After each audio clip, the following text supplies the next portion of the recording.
Bismillahirrahmanirrahim. Alhamdulillahi rabbil alamin. Wassalatu wassalamu ala rasuli rabbil alamin. Nabiyyina wa habibina wa qudwatina Muhammad ibn Abdullah wa ala alihi wa sahbihi wa man sar ala nahjihi wa ihtada bihadihi wa istanna bi sunnati ila yaumiddin, amma ba'du. Alhamdulillah, kita berpindah ke sesi tanya jawab.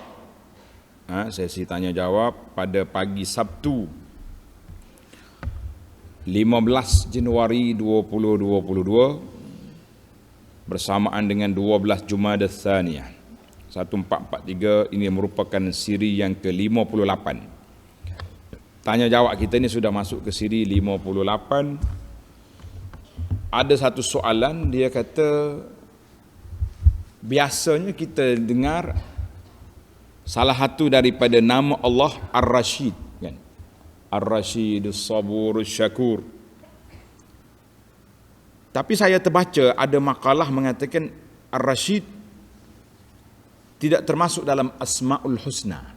Dia masuk dalam sifat Allah Ta'ala tapi tidak masuk dalam nama. Benarkah perbincangan itu? Jadi saya alhamdulillah, jadi soalan ni kita pun tengok perbincangan para ulama Islam.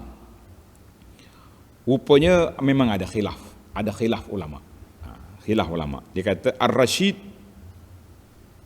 telah disenaraikan dalam nama Allah oleh Al-Walid bin Muslim, Ibnu Mandah, Ibnu Al-Arabi, Al-Baihaqi, termasuk dalam Asma'ullahul Husna.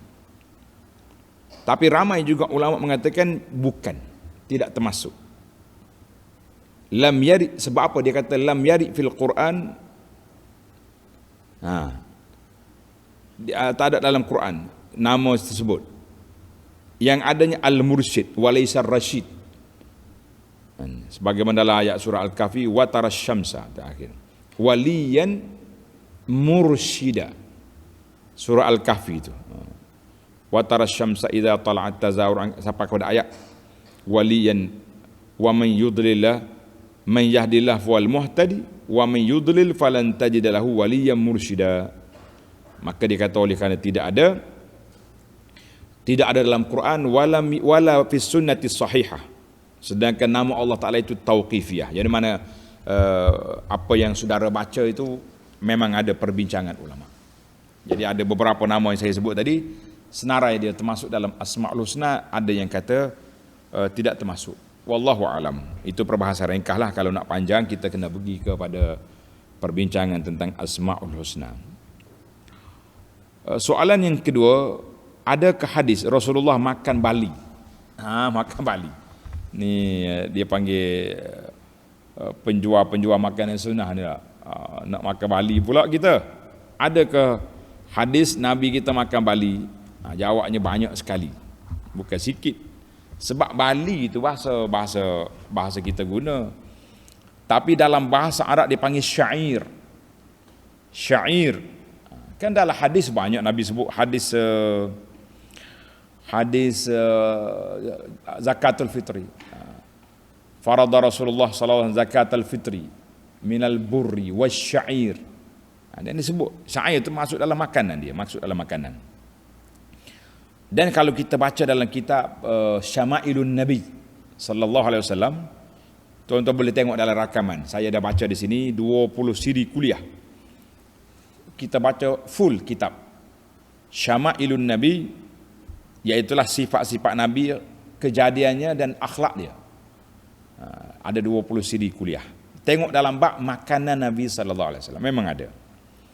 Nabi banyak hak dia suka. Nabi yang kita suka ni tamar, asal, madu, kan? Apa lagi yang dia panggil? Kalau dia makan kambing tu dia panggil, dia suka makan katif, bahu dia tu, sebab isi dia sedap.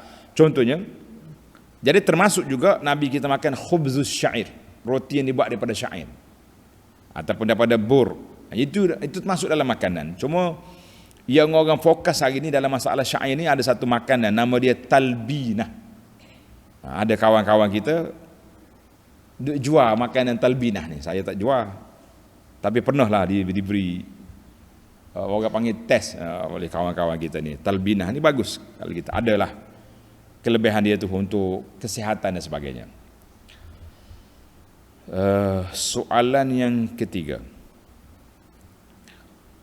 Bolehkah kita buat marketing nak melariskan jualan perniagaan kita ini dengan cara mempromosi sesuatu barang dengan cara yang agak tidak telus? Kalau kata menipu kan berat dah. Mana tak telulah dia promosi ni macam barang dia tu comel sangat-sangat. Hebat. Ni ada orang pula dia buat apa ni? Testimoni. Barang saya ni telah dicuba oleh sekian-sekian. Boleh ke tak boleh? Jawab dia jangan. Kedudukan perniaga yang melakukan penipuan menurut Islam ni banyak jenis menipu dalam perniagaan ni. Tipu barang.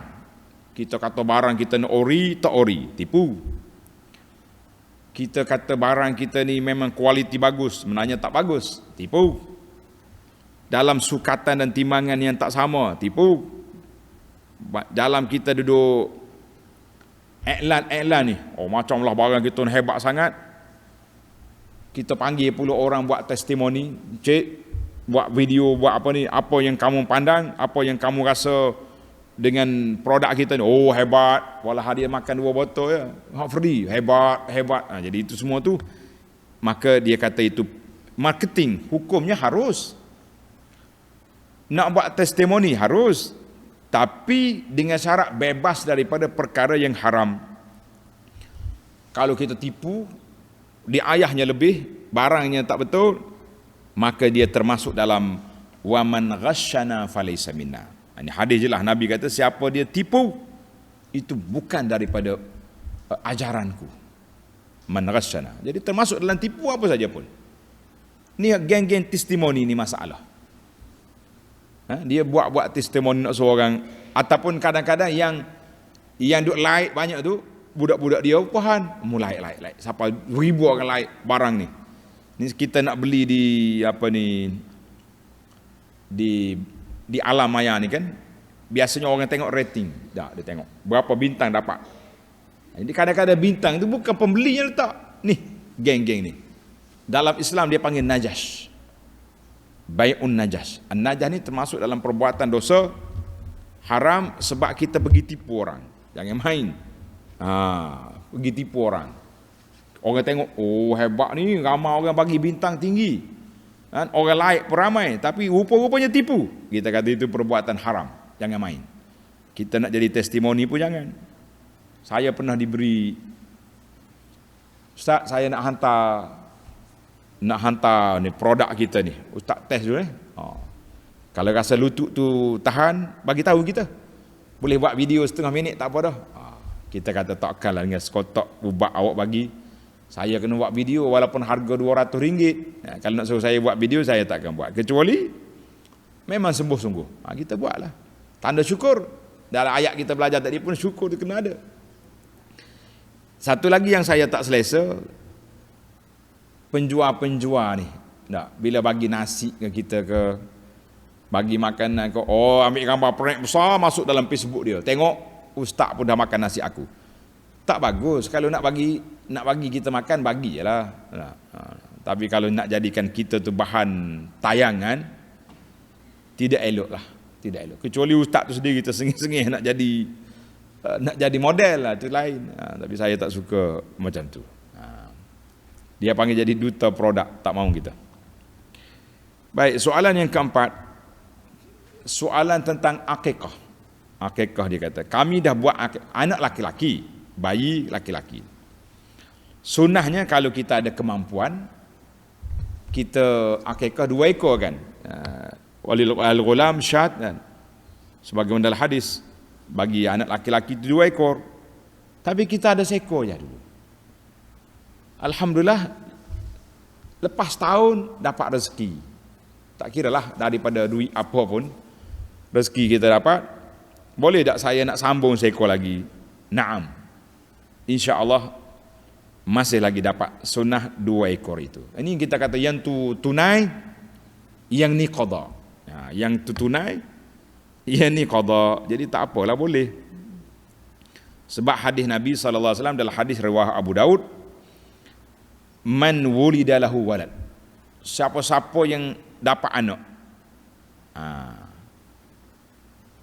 Jadi Nabi kata hendaklah dia sembelih akikah anil ghulami syatani mutakafiatan. Anak laki-laki 2 ekor kambing yang sama. Mutakafiatan, mana kalau ni 500 harga 500 2 ekor. Kalau kita nak kambing besar tu, kambing besar belaka. Wa anil jariyati syah, kalau anak perempuan seekor kambing. Habis soalan saya tadi, hadis ni dalam Abu Daud dengan sanad hasan. Maka apa yang kita nak buat? Eloknya kalau kita boleh 2-2 serentak, terbaik. Tapi kalau tak boleh 2, saya boleh 1. Alhamdulillah, terhasil juga akikah walaupun seekor. Jadi bila tiba-tiba kita dapat rezeki pula, kita nak qada balik, nak qada balik yang tertinggal, kata di ulama, insya-Allah yu'jar, insya-Allah kita dapat pahala. Alhamdulillah. Teruskanlah seekor lagi tu. Kalau dekat-dekat ni jangan lupa panggil kita je. Buat ustaz ni dengan kambing berpisah tiada, kata orang. Allahu akbar. Baiklah. Soalan yang kelima, sambungan akikah lagi. Dia kata, ustaz, saya nak sembelih akikah pada hari ke-7. Kan sebagaimana hadis Nabi SAW itu. Yuzbah. Nabi kata apa? Wa yuzbah, disembelihkan pada hari yang ke-7. Mana hadisnya? Maknanya hadis bila kita lahir anak, hari ke-7 dia sembelih, letak nama. Tapi hari 7 tu tak sempat kita nak buat majlis. Sebab-sebab tertentulah, nak makan hari 8, boleh tak boleh? Soalan dia, sembelih hari 7 tapi nak makan hari 8. Ni ramai ni, realiti ni. Bagi saya tengok, alhamdulillah, pandangan ulama mengatakan mengikut dalam hadis Nabi SAW, kullu ghulam rahinatun bi'aqiqatihi, setiap anak itu terikat dengan akikah dia. Tuzbahu anhu yaum sabi', kita sembelih pada hari yang ke-7. Hadis rawahu Abu Daud. Maka Nabi kata tuzbah, sembelih dah hari 7, cuma tak sempat nak buat. Yalah, biasanya kita sembelih, kita akan nak bagi. Ini saya tahu ni, ini budaya tempat kita ni. Biasa orang panggil akikah ni pagi lepas subuh, tapi sembelih ayam, itu tak jadi.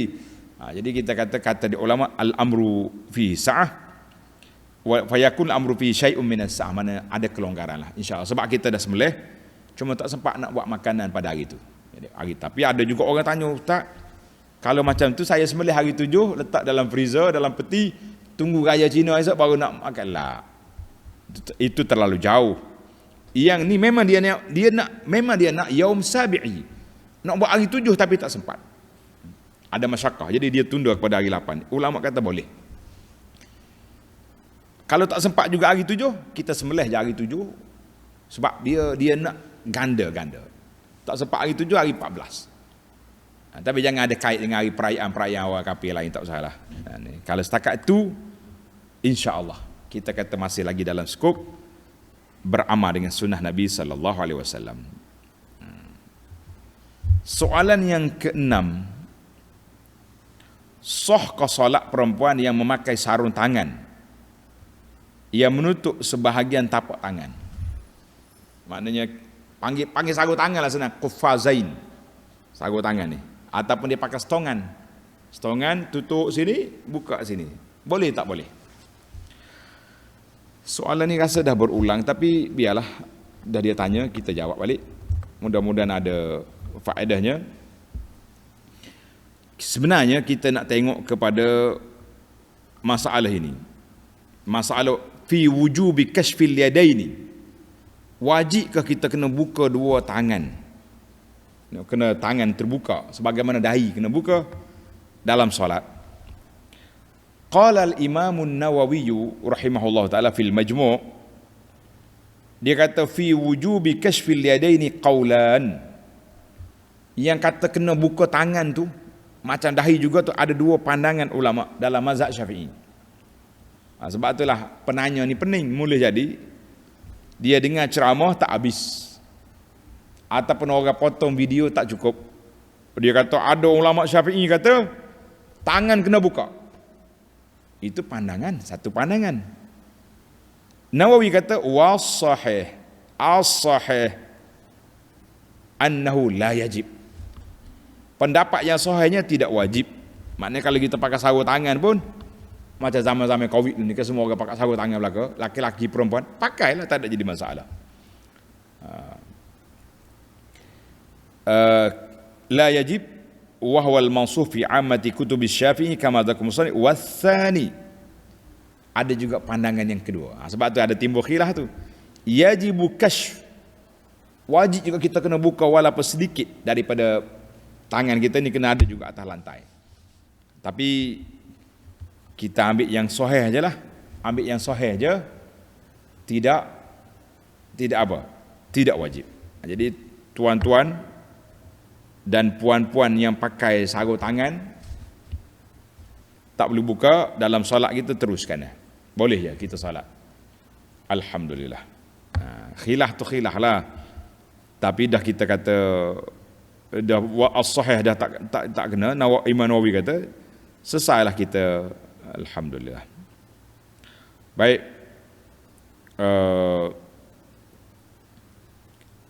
Soalan yang ketujuh yang berkaitan lagi. Yang tadi kita kata tutup tangan. Yang soalan ni dia kata kalaulah tangan kita tu terkena atas kain telekung. Masa kita sujud, kita tak letak atas lantai tapi letak atas telekung. Boleh ke tak boleh? Ini dia sebenarnya dia ada keraguan di sini sebab dia timbul dengan dahi. Dahi memang tak boleh berlapik. Telekung ke, kain serban ke, tak boleh berlapik dengan pakaian yang bergerak sekali dengan kita. Dan memang dahi kena buka. Ini tangan. Jadi timbullah soalan, kalau perempuan solat, masa sujud tapak tangan terlapik dengan kain telekung, sahkah solat?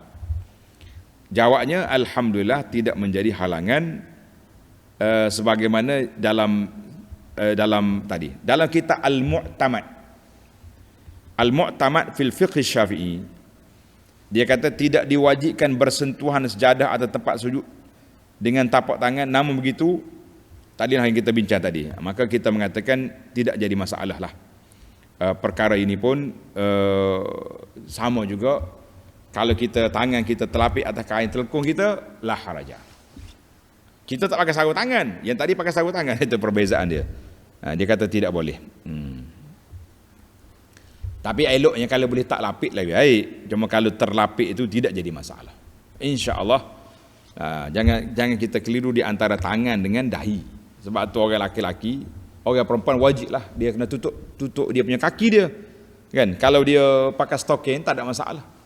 Orang laki-laki yang pakai stocking pun sama juga. Boleh je. Baik. Soalan yang ke-8 ni agak sedih sikit.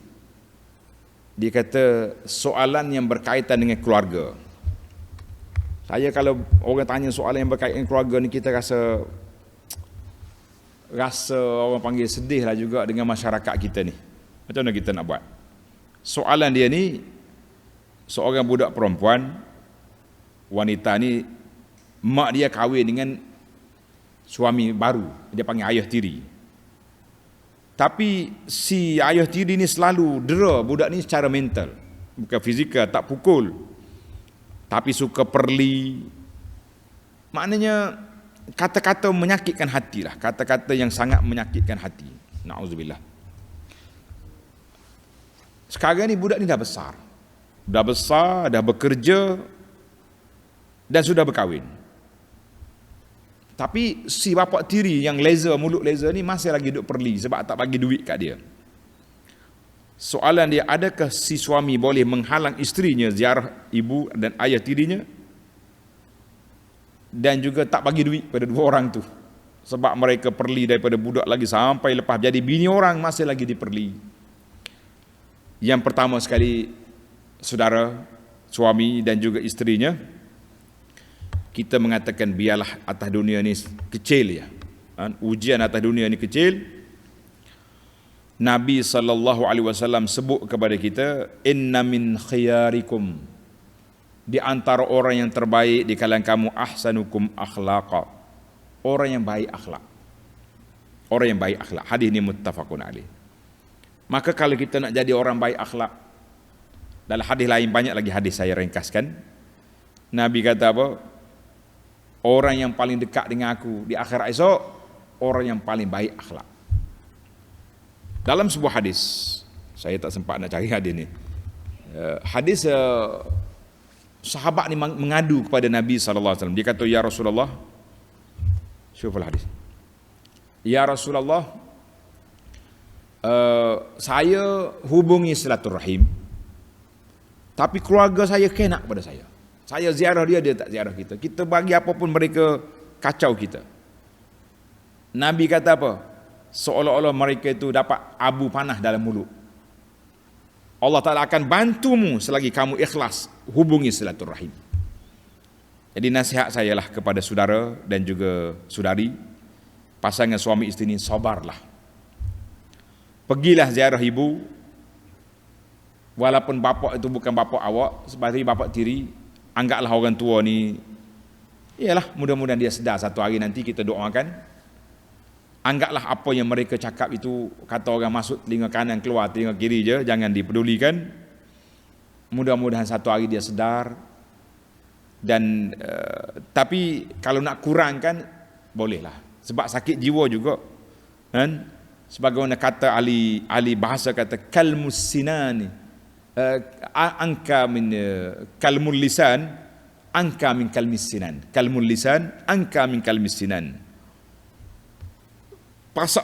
Tusukan kata-kata itu kadang-kadang lebih tajam daripada tusukan pedang, tusukan panah. Sebab panah kena ke daging, kata-kata kena ke hati. Jadi kita cubalah, kalau setakat nak kurang, nak larang terus, putus hubungan langsung, jangan. Kalau tak nak bagi duit langsung pun, tengok keperluan. Kalau mereka miskin, mak kita ada keperluan, bagilah duit. Sebagaimana kata di dalam hadis, tahadau tahabu. Dengan kita beri hadiah mungkin boleh menarik kasih sayang. Wallahu alam. Itulah nasihat kita. Jangan dibalas. Orang balas kita, orang buat tak baik, kita balas balik tak baik. Macam ni. Nak main berbalah-balah macam tu, kita kata kepenatan kita. Baik, soalan yang ke-9.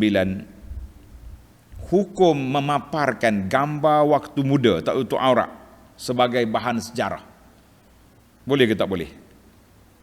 Banyak juga ni ahli-ahli sejarah-sejarah ni ambil gambar-gambar orang yang lama-lama tak untuk aurat tu, letak tayang balik di buku arsip ke, buku sejarah ke, buku apa ni, orang duk tayang balik video-video filem-filem zaman dulu yang pelakon masa tu tak untuk aurat, sekarang dah bertutup aurat ataupun sudah mati. Kita kata itu perbuatan yang tidak baik, mungkar. Sebab kawan tu sudah mati, ataupun kawan tu sudah taubat, tiba-tiba kita pergi tayang balik gambar-gambar dia di zaman lara, zaman leka dulu. Ini adalah perbuatan yang tidak baik. Habis macam mana kita nak buat arsip? Buatlah macam mana pun. Nak ambil gambar muka saja, tutup di bahagian kepala tak untuk aurat tu ke macam mana ke, pandai-pandailah. Sekarang ni ahli-ahli popok design ni pandai belaka nak buat. Muka orang pun boleh tukar, apalagi kalau setakat nak pakai tudung. Kecuali tuan dia musir, saya tak izinkan gambar saya dipakaikan tudung, saya nak peri kepala macam ni juga, senang nak jumpa dengan malaikat esok, bolehlah. Dia bertanggungjawab. Yang kita bimbang hari ni, tuan sudah mati, kita duk tayang gambar-gambar orang yang tidak tutup aurat. Ini pun kita, itu dari sudut sejarah. Oh, kalau dikata ini arsip ni, ini soalan ni pergi tanya pejabat mufti lah. Saya pun tak mampu nak putuskan. Ini apa yang anda bagi pandang, ini pandangan saya. Pandangan saya bahawa tidak elok, tidak baik kita bagi tayang gambar-gambar yang lama-lama, yang tak untuk aurat, yang tak patuh syariah, walaupun untuk apa tujuan sekalipun. Apa tujuan sekalipun, kerana dia melanggar, orang tu langgar syariat, kita bagi post pula gambar dia. Kenapa? Macam sebahagian anak-anak sekarang, dia ambil gambar mak dia zaman muda, dia tak untuk aurat, kan? Pakai baju separuh lengan, kepala nampak. Kalau nak tayang juga, tutup bahagian-bahagian yang tak patuh syariah tu. Jangan seronok sangat kita ni. Kadang-kadang dosa tu mari daripada tangan kita. Kita yang tayang-tayangkan balik. Kita yang tayangkan balik. Baik. Jadi oleh kerana benda tu terlibat, kalau terlibat dengan rasmi, nak jadikan arkib bahan sejarah, eloklah yang bertanya rujuk balik ke pejabat mufti. Kalau pandangan saya, memang saya tak setuju. Wallahu a'lam. Soalan yang ke-10, apakah hukum orang yang solat sunat? Solat sunat, solat tahajud ke, dia baca surah, baca Quran dengan tengok mushaf. Setiap malam sampai dia khatam Quran, kita kata alhamdulillah. Di saat orang lain tak baca Quran, awak baca Quran. Dalam solat pula tu. Cuma hadlah pergerakan. Kita hadkan pergerakan. Tak solat Quran depan kita, kita solat boleh ya, bergerak sedikit. Jangan bergerak belek gini. Kita belek satu. Ataupun kalau Quran digital macam ni, lagi senang naik. Pada pergerakannya sedikit, insya-Allah boleh. Daripada yang afdalnya kita baca Quran dalam solat, itu besar. Dan kita tak hafal, kita tengok Quran. Bahkan orang hafal pun kalau baca seorang dia, qad yukhti, yunsa, kadang-kadang dia terlupa. Tapi dengan kita baca Quran, insya-Allah kita tak lupa. Cuma kadang-kadang main ngantuk ni salah baris, itu cerita lain. Kan? Itu cerita lain. Jadi teruskanlah ibadat bertahajud dengan tengok Quran tu baik. Daripada kita duk berzoom pada waktu malam, pukul 4 pagi bangun duk zoom main dengan grup-grup, tak payah buka Quran, tengok baca sendiri, itu lebih aula. Kerana itulah nama dia al-munajat, makna kita dengan Allah Azza wa Jalla.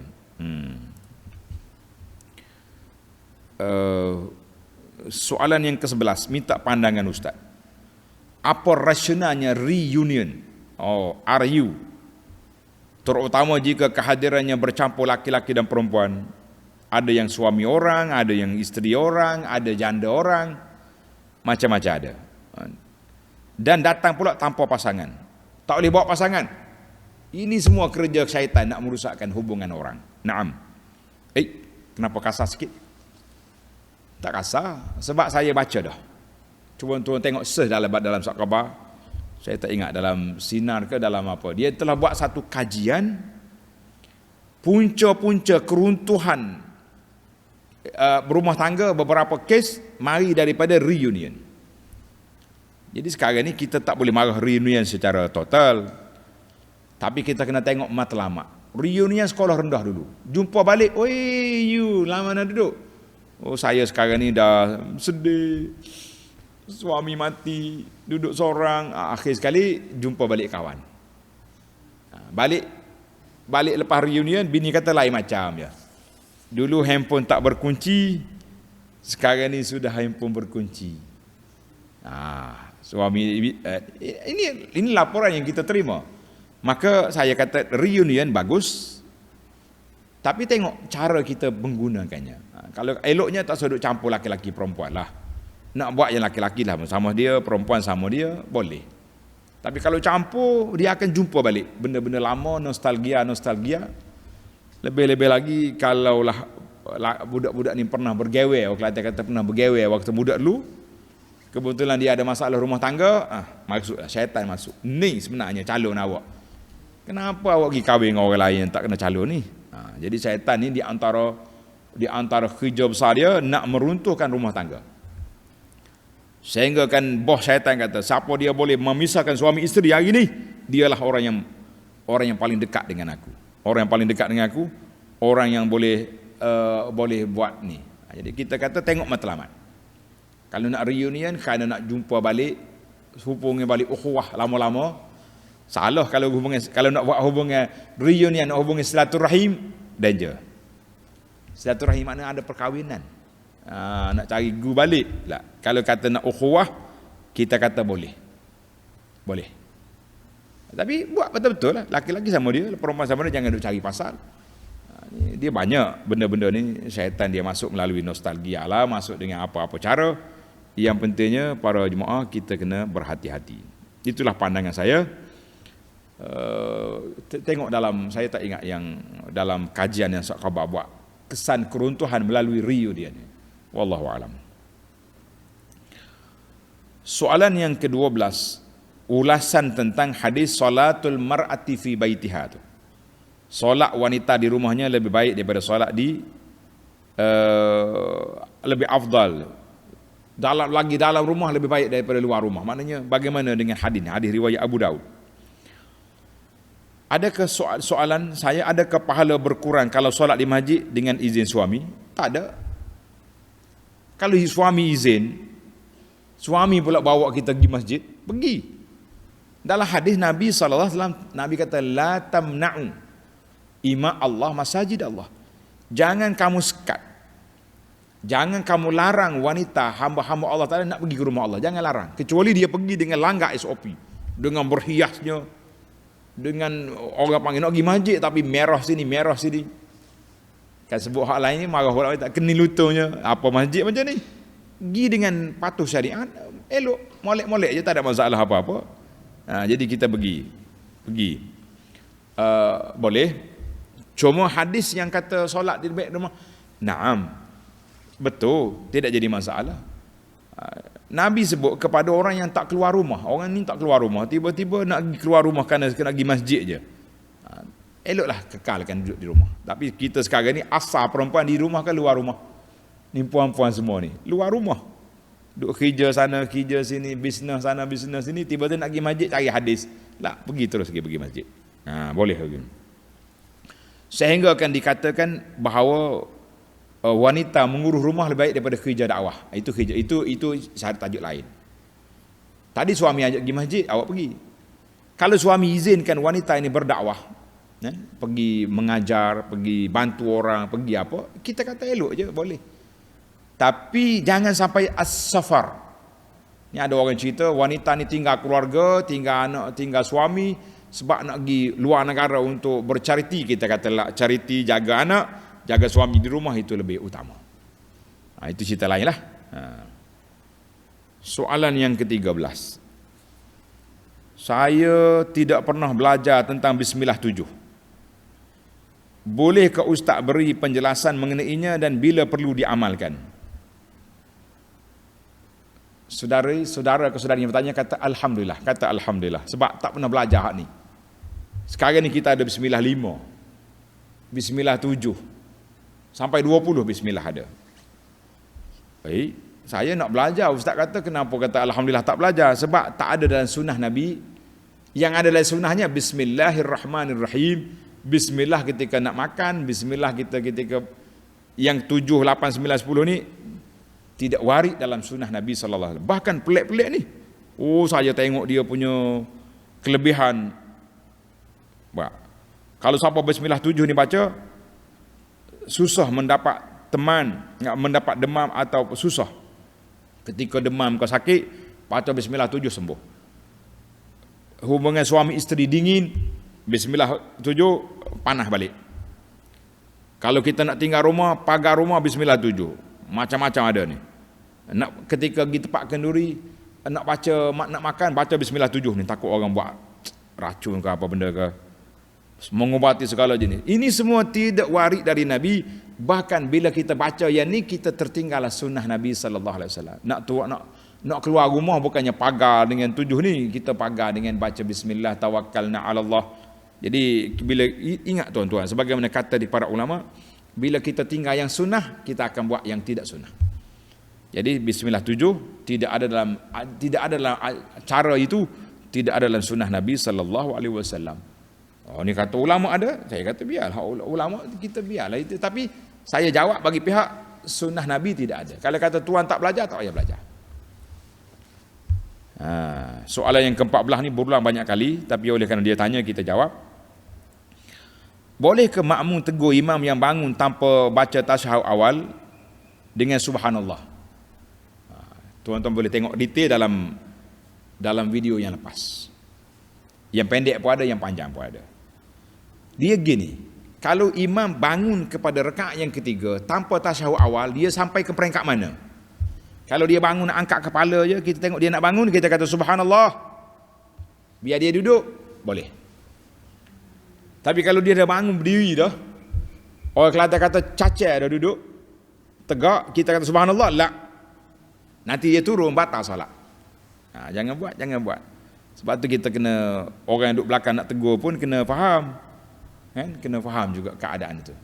Jadi kalau kita tahu, kita pergi ikut imam naik, memang kena ikut pun. Kalau imam dah bangun bertegak berdiri, semua kena bangun belakang. Ke rakaat yang ketiga. Tinggalkan tasyahud awal. Dan kalau dia mengingat, nanti dia akan sujud sahwi di akhir solat nanti. Detail, tengok dalam video yang lepas. Soalan yang ke-15, adakah Nabi pakai kain lepas? Dia panggil syal ke apa? Kain lepas ni macam saya. Kau gelak kita ni. Nah, ada macam ni, Nabi kita pakai ridak. Tahu ridak? Ridak ni kain selimut tu, macam orang pakai ihram. Dia ada dua kain, dia panggil izar, kain sarung bawah. Ridak yang selimut atas ni. Kan biasa kan? Kalau tengok orang syekh-syekh orang Arab ni, dia pakai selimut tu. Kalau dia pakai jubah pun dia pakai ridak. Selimut betul, itu ada. Kalau kata syar pakai yang gini ni, ini model zaman kita gini. Tapi soalan dia, adakah Nabi sentiasa pakai jadi model sunnah? Kita kata tidak. Memang pakaian. Ada antara pakaian Nabi ar-ridak. Nabi pakai selimut. Boleh kita pakai. Tapi kalau kita hari setiap masa, seperti soalan ni, setiap masa. Macam budak-budak hari ni jadi trend dah. Pakai ridak ni. Sampai yang tak pernah pakai jubah pun waktu hari kahwin pakai jubah. Sebab nak berridak, nak ikut sunnah Nabi SAW. Kita kata Nabi tak pakai apa macam tu sentiasa. Jadi kita eloklah. Kalau kita nak pakai, pakailah. Cuma setengah anda tengok kalau syekh-syekh kita di Arab ni yang pakai ridak ni ulama-ulama. Tapi budak hari ni menderek pakai ridak belaka. Jadi kita kena tengok level pakaian tu. Tapi kalau pakai nak selimut, ridak itu tak ada masalah, itu pakaian, salah satu daripada pakaian. Kita kata alhamdulillah, selesailah kita 15 soalan untuk pagi ni. Mudah-mudahan ada manfaatnya kepada kepada para jemaah sekalian, insya-Allah. Baiklah, mudah-mudahan ada manfaat. Kita sambung lagi dalam CD yang akan datang. Subhanakallahumma wa bihamdika asyhadu an la ilaha illa anta astaghfiruka wa atubu ilaik.